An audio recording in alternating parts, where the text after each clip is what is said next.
Hi hello రైతు సోదరులకు నమస్కారం. మీరు చూస్తున్నారు ఎంబీ రైతు నేస్తం యూట్యూబ్ ఛానల్. నేను బిచ్నాయక్. ఇవాళ ఫీల్డ్ వర్క్లో భాగంగా వీరంపల్లి అనే విలేజ్లో ఉన్నాము. అన్న మీ పేరన్నా? లింగన్న సార్. లింగన్న, ఎన్ని సంవత్సరాల నుంచి ఫాలో అవుతూ ఉన్నారు మమ్మల్ని? 3 years. 3 years. Okay. Last time వచ్చినప్పుడు నేను వీడియోలో చెప్పాను కదా ఈ రైతు గురించే. తను వచ్చేసి దగ్గర దగ్గర ఎన్ని ఎకరాలన్నా? 10 ఎకరాల మొత్తం డబ్బీ బ్యాడ్కి 10 ఎకరాలు వేస్తూ ఉన్నాడు. లాస్ట్ టైం వచ్చినప్పుడు అక్కడ నిల్చొని మాట్లాడాము. ఒక మందు వస్తుందన్న బ్లాక్ త్రిప్స్కి, అది మీరు స్ప్రే చేయండి, స్ప్రే చేసిన తర్వాత రివ్యూ కోసం మీ దగ్గర వస్తామని చెప్పేసి అన్నతో చెప్పడం జరిగింది. అవునా? అవును సార్. ఇప్పుడు చెప్పండి, ఇక మీరే మాట్లాడండి. ఏం లేదు, బ్లాక్ త్రిప్స్ అయితే ఉండే. నిన్నటి వరకు నేను మొన్న 3 రోజుల నుంచి కొట్టినప్పటి నుంచి నేను అబ్జర్వ్ చేస్తూనే ఉన్నాను. ప్రతిరోజు బ్లాక్ త్రిప్సే, నాకేం గ్రోత్ అవసరం లేదు, ఏం అవసరం లేదు. ఓకే, చూస్తూనే ఉన్నాను. నిన్న 2-3 ఉండే, ఈ రోజు మళ్ళీ అసలు కనబడమే లేదు. దగ్గరికి రండి.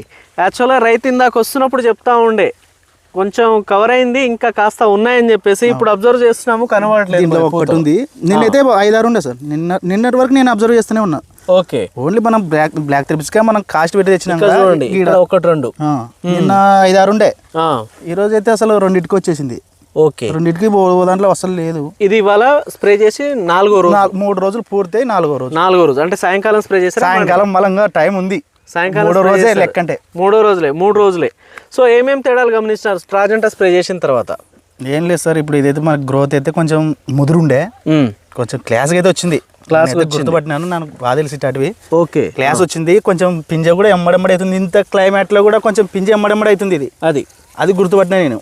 ఓకే, ఇది పిందెగా మారుతుంది, పూతలు వస్తున్నాయి. ఇంకా ఇప్పుడు ఇంకా పూతలు అయితే ఇంకా వస్తున్నాయి సార్. అవును, నేను మళ్ళా చూద్దాం అనుకొని నేను ఉన్నాను. చూద్దాం. బాగానే వచ్చింది సార్. నాకైతే నేను అంత రిజల్ట్ అనుకోలే. నేను ఓన్లీ సార్ అయితే నేను 3 సంవత్సరాల నుంచి ఫాలో అయితేనే ఉన్నాను. ఓకే, కానీ అంతకు ముందు అయితే అలెక్సఫైజ్, సఫారీ, ఆర్బిటర్ వాడినా. ఓకే, కానీ నేను 2వ కాపులో వాడుతున్నా. ఓకే, నేను 3 నెలల వరకు 8 క్వింటాలు పండించుకుంటే ఒక్క నెల తర్వాత నేను 8 క్వింటాలు పండించే దొమ్మని మందులతోనే ఉంది సార్ నాది. ఏ మందులు అవి? ఫస్ట్ అలెక్సఫైజ్ సార్, ప్రిఫరెన్స్ మొత్తం అదే. తర్వాత ఫస్ట్ సఫారీ తర్వాత అలెక్సఫైజ్ సార్. సఫారీ కొడితే ఆటోమేటిక్గా మల్లెపూలు వచ్చినట్టు వస్తుంది. దానికి గెనుపులు కాడ 3 వస్తాయి సార్. ప్రత్యేకంగా చూసినా నేను. ఓకే, 3 వస్తాయి. ఓకే, తర్వాత ఎమ్మడే అలెక్సఫైజ్, తర్వాత నేను ఆటోమేటిక్గా డెలిగేట్ వేసుకుంటా సార్. తర్వాత వేయాల్సిందే. మళ్ళీ ఎవరు వచ్చిన తర్వాత మనకి పూత మొత్తం కాపాడుకోవాలంటే డెలిగేట్ 100% వేసుకుంటా సార్. నేను మళ్ళా 3 నెలల నుంచి 8 క్వింటాలే పండించుకుంటే టెక్నికల్తో మీ మందులు వాడిన తర్వాత మళ్ళీ 8 క్వింటాలు 100% మీరు ఇస్తున్నారు సార్. అంతేనా? పండించుకుంటున్నాను. నేనేం అబద్ధం చెప్పేకి ఏం లేదు. నేనైతే 100% వాడుతున్నాను. మీకు వీడియోలు కూడా పెట్టా. ఇంత